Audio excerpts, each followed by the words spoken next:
जय श्री राम। आज हम पांचवें भाव के बारे में बात करेंगे। कुंडली के पांचवें भाव या बोल सकते हैं पुत्र भाव का फल। तो इसमें बहुत ही अच्छे तरीके से आप समझेंगे कि संतान योग है कुंडली में कि नहीं है, और संतान योग सरल विधि से अर्थात किसी बिना रुकावट से होगा या कुछ समय बाद होगा या रुकावट है, यह सब हम जानेंगे। जानने से पहले यदि इस वीडियो को या इस चैनल पर पहली बार आप आए हैं तो यह सब्सक्राइब कर दीजिए और शेयर कर दीजिए। यदि किसी नज़दीकी लोगों को भेजना चाहते हैं तो आप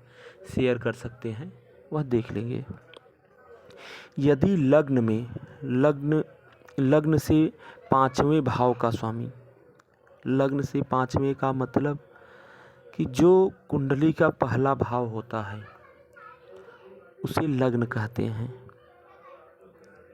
लग्न से पांचवें भाव के स्वामी चंद्रमा से पांचवें स्थान का स्वामी, लग्न से पांचवें भाव का स्वामी चंद्रमा से पांचवें भाव का स्वामी, अर्थात यह है कि लग्न से पांचवा भाव जो होता है वह संतान के विषय में विचार किया जाता है, वहाँ से संतान के विषय में विचार किया जाता है। और चंद्र कुंडली अर्थात चंद्रमा से पांचवें भाव में कौन भाव के स्वामी कहाँ पर हैं उससे भी संतान का विचार किया जाता है। यह वीडियो थोड़ा लंबा होगा लेकिन बहुत अच्छे से आप समझेंगे तो समझ जाएंगे कि यह वीडियो बहुत अच्छे के लिए बना हुआ है कि आपको कुंडली बहुत सरल विधि से समझ में आएगा। यदि लग्न से पांचवें भाव का स्वामी चंद्रमा से पांचवें स्थान का स्वामी और बृहस्पति अच्छे स्थान में बैठे हों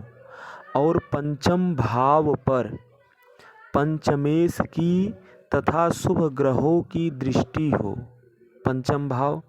पांचवें भाव पर पंचमेश की तथा या तो शुभ ग्रहों की दृष्टि हो तथा चतुर्थ नवम आदि के शुभ ग्रह स्वामियों की दृष्टि हो, अर्थात जैसे पांचवें भाव लग्न के नौवें भाव के स्वामी की दृष्टि हो और छठे आठवें बारहवें घर के स्वामी की दृष्टि पांचवें घर पर न हो, अर्थात कि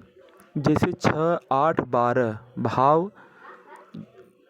यह पाप भाव माना गया है, तो इस भाव के स्वामी की दृष्टि या युति जहाँ पर जिससे बन जाता है उसमें थोड़ा दिक्कत देते हैं। तो छठे,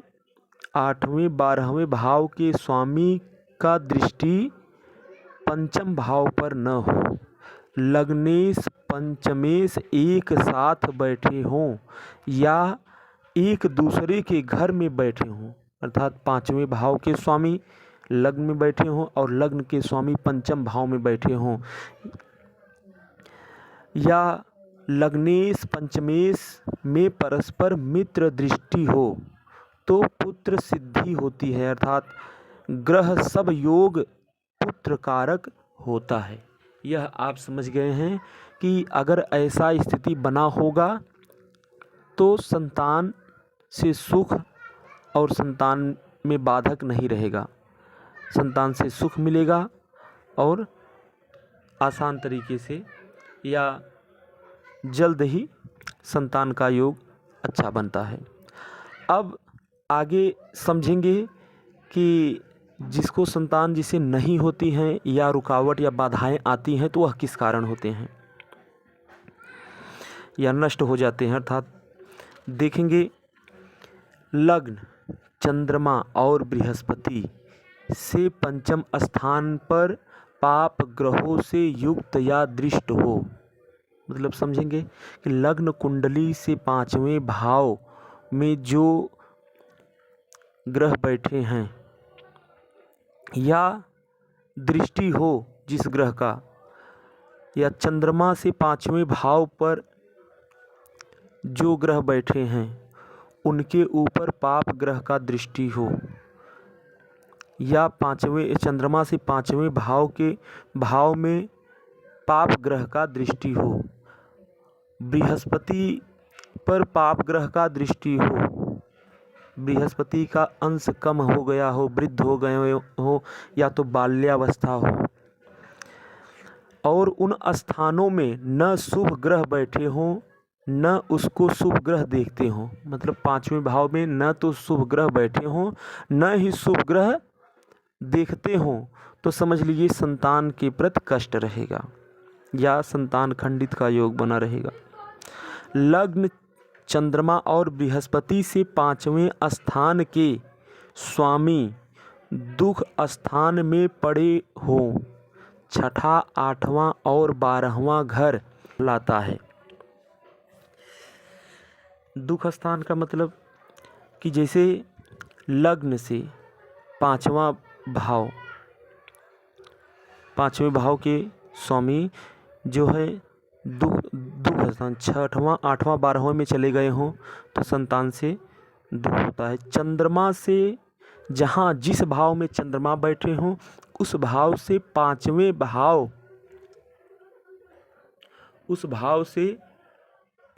भाव के स्वामी 6, 8, 12वें भाव में बैठे हों,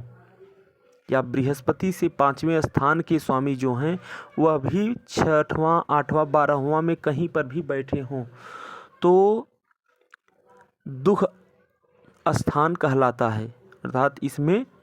संतान का हानि होता है और संतान होने में दुख होता है। लग्न,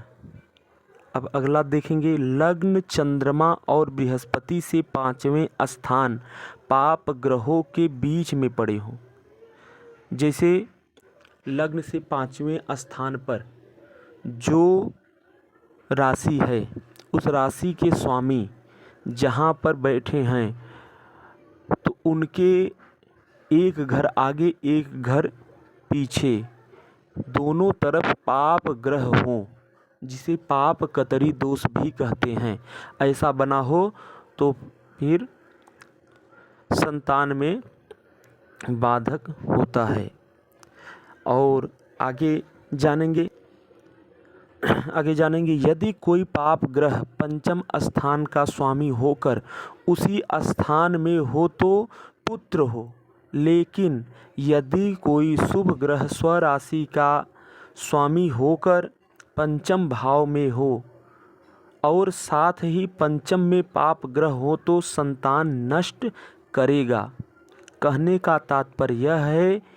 कि पाप ग्रह यदि स्वराशि का हो तो अपने स्थान को नहीं बिगाड़ता, किंतु यदि दूसरे घर में बैठा हो तो जिस घर में बैठता है उसको बिगाड़ता है। वृष, कन्या, सिंह और वृश्चिक अल्पसुत जो है कम संतान वाली राशि कहलाती हैं। यदि यह राशियाँ पंचम में हो तो थोड़ी संतति होगी और वह भी बहुत समय के बाद। यह मेरे अनुसार से आप लोगों को समझ में आया होगा। जितने ही आसानी से आप लोग सुनेंगे तो समझेंगे। इसमें कुंडली का चित्र नहीं डाला गया है, लेकिन अपना कुंडली लेकर के जहाँ पर लग्न लिखा होगा लग्न कुंडली से देखेंगे तो आपको समझ में आएगा। और बेसिक जानकारी लेने के लिए यह इस चैनल में जो वीडियो पहले से डाला गया है वहाँ से आप देखेंगे तो आपको यह वीडियो समझ में आएगा। जय श्री राम, नमस्ते।